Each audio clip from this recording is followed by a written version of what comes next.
What is up guys, Greedy Knight here with a relatively laid-back video. I will be showcasing the unofficial training room I use in the MHRise Demo. It doesn't consume any hunt counts, and you get some solid practice on both wirebugs and any weapon you use. Let's get into it. Select the Weave and Riding quest. If you watched any of my previous videos, you will recognize this arena. This is where I do most of my guides because it's so sparring friendly. We will be sparring with Arzuros. He is a beginner monster, so he isn't very hard, but he is good for practicing combos against. Just mash through the talk options with the NPC on the balcony and then repeat the same thing once you get into the arena.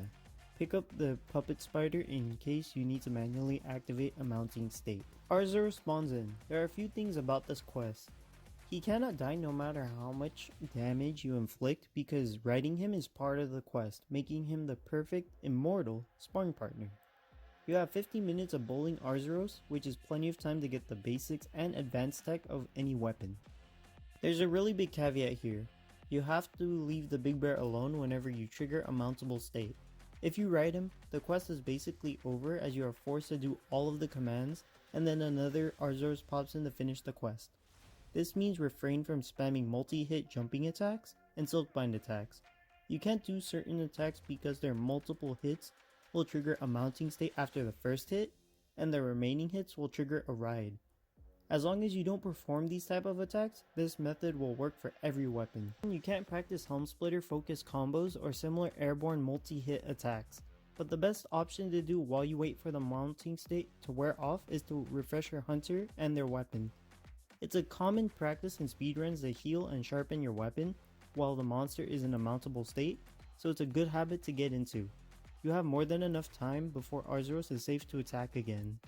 Here are a few tips fighting Arzuros. His advancing swipes can hit up to 4 times, but he can stop short if you get too far from him. This is why I never bother guard pointing or using counter peak performance against the first 2 hits.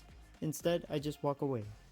His other swipe is performed while he is facing away from you, so the second he gets ready to spin, either roll or counter. All of his lunges are single hits, so for counter weapons, those are good to practice against if you can spot the startup. There are 2 notable lunges, one where he shakes before lunging. That one will cause him to grab you and yeet you into the air, which will require you to use a wirebug to escape if you don't want to eat some damage. The other is a continuous charge. He will rush at you up to 3 times, finishing it off with a body tackle. Just make sure to keep your eye on him during this animation. Counter his charges if you can, or just roll out of the way. Hunt until you get bored or until time runs out.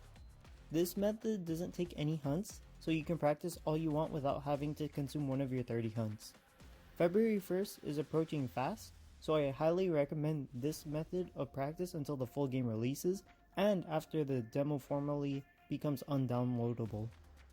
Like and subscribe if you learned something useful, and check out my other videos on Monster Hunter Rise down in the description.